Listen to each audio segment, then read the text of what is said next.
Namaskar. Today we have gathered here to consult on the subject of how to achieve prosperity through Bharati culture and methods. First of all, we need to understand our goal prosperity. In the Western context, the definition of prosperity is limited to individual wealth, but there is prosperity on the basis of Bharati culture. सर्वे भवन्तु सुखिनः सर्वे सन्तु निरामयः सर्वे भद्राणि पश्यन्तु मा कश्चित् दुःख भाग् भवेत्. That is, the real prosperity is when the whole society is happy, healthy, no one feels sad, and there is mutual harmony in the society. The fundamental problem in Bharat's path of reclaiming this social prosperity are hunger, illiteracy, inaction, and discrimination. Now, we will try to find out how the solution of these problems lies in the Bharatiya culture. Vasudhaiv Kutumbakam has been a major foundation of our culture, just as it is not possible in the family environment that some members of the family eat food and some members go hungry. Similarly, when we treat all the creatures of the earth as family, hence anyone being hungry is not a symbol of our culture. It has been our practice not only for humans but also for animals to give a portion of food. In the ancient society of Bharat, there was a system of respectful begging which ensured that no one was hungry. If we make this system a part of society, then we can end a hunger problem from Bharat. In the present time of corona pandemic, we saw that both government and society donated food to labor society, but the news of problems of hunger of the workers were constant. This means that the food donations of the government and the society did not reach all hungry workers. We can imagine that if our ancient begging system, respectful begging system, which is called Bhiksha, was in the present system, then without any additional social and the government help, we could completely solve the hunger of the workers. In the ancient Bharat, education meant holy practice of knowledge acquisition, which was based on the charity. The disciple received knowledge like a mendicant, and the gurus donated knowledge. The guru was responsible for the overall development of the disciple and not the knowledge of only some limited subjects. The education system was based on donations, did not require the people to earn money, did not require the people who were associated with the education to earn money. So they were full of dedication and concentration related to the education, due to which they also composed great inventions and texts. The disciples had their minds absorbed in acquiring knowledge by which they gained skills in their subjects and fields. The education system in the villages from schools to large universities was matured, and due to being on the donation based, everyone had equal rights over education.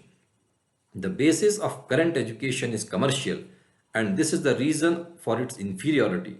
The idea of business based education is commercial. That is why the aim of current education is not to acquire knowledge but to gain minimum education for earning. The skill of the disciples in the subjects and fields automatically motivates the path of unlimited earning for them. But the current education, by forgetting this mantra and evaluating the intellect and mind of different students equally, is inspiring the education of the subjects, aiming to make them capable to earn more money, which makes the students remain unskilled in their subjects and struggle in life. A healthy body, intellect and mind are essential for acquiring knowledge. Hence, yoga and mantra were the major parts of the ancient education system. Yoga kept the body healthy and the mantras the intellect and the mind. The various sounds in the mantras are arranged in such a way that their correct pronunciation has a positive effect on the intellect and mind and concentrates the mind. Presently, doctors tell many children suffering from ADHD, attention deficit hyperactivity disorder, if we practice yoga and mantra regularly in the current education system, then we will be able to free children from this disorder. We can conclude that ancient education used to create skilled, holistic and healthy people in the society who made the country superior. Therefore, we must implement the ancient education system again in the present, reduce the business base in education, and the goal of education should be to motivate towards the acquisition of knowledge rather than earning money. In Bharat, karma has been dominant since time immemorial, and the dominant karma was without seeking any self benefits for their karma. Bhagwan Shri Krishna has quoted in the Gita that a person's loyalty should be towards karma and not to its results. Lord Krishna said that we should not have the curiosity in the results and we should not be idle due to the lack or effect of the results of the karma. The deprivation of the competent section of the society towards their social duties is a sign of decline of country, time and society. The competency can be any form: physical strength, mental strength, vision, knowledge, wealth, leadership, etc. We should carry out our social obligations flawlessly according to our competence. If a society makes great people, but if their superiority is not devoted to the upliftment of the society, then the destruction of the country's superiority along with the personal superiority is certain. For example, if Chanakya had not carried out his duties towards society and country, the foundation of the golden age Maurya dynasty would not have been laid in Bharat. Currently, we see that a person's karma's decision is prefixed with a question mark. That question mark is, what is in for me? What will I get?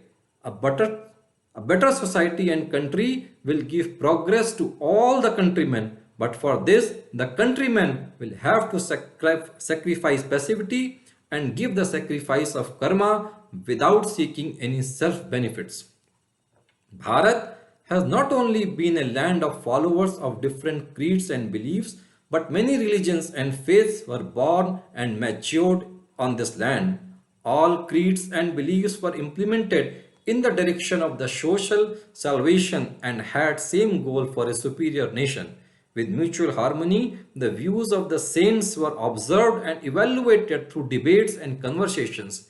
Ekam Sat Vipraha Bahudha Vadanti has been our culture. That is, the truth is the same, one. The truth is the one, but scholars follow different paths and opinions to reach it.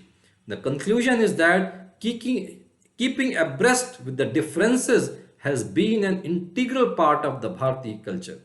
Presently, the nature of differences has become differences of hearts. This gives rise to a feeling of hatred and contempt towards each other. It destroys the unity and integrity of society and nation. A society suffering from discrimination cannot use the superiority of the individuals for the advancement of the nation. So we have to renounce discrimination and behave towards each other with a sense of tolerance and respect for differences, so that a society divided in the creeds and beliefs can also be able to discharge their duties towards the goal of the superior Bharat. Culture is an idea which was in ancient Bharat as well as in the present day Bharat. Culture is useful only when cultural ideas and perceptions are in regular system of the society. Over time, the present Bharat could save its cultural ideas, but the cultural system is fading due to erosion. The conclusion is that the solution of the current problems of Bharat lies in our ancient cultural ideas. So we have to assimilate those cultural ideas into our system so that Bharat will automatically move on the path of superiority. Jai Hind, Jai Bharat.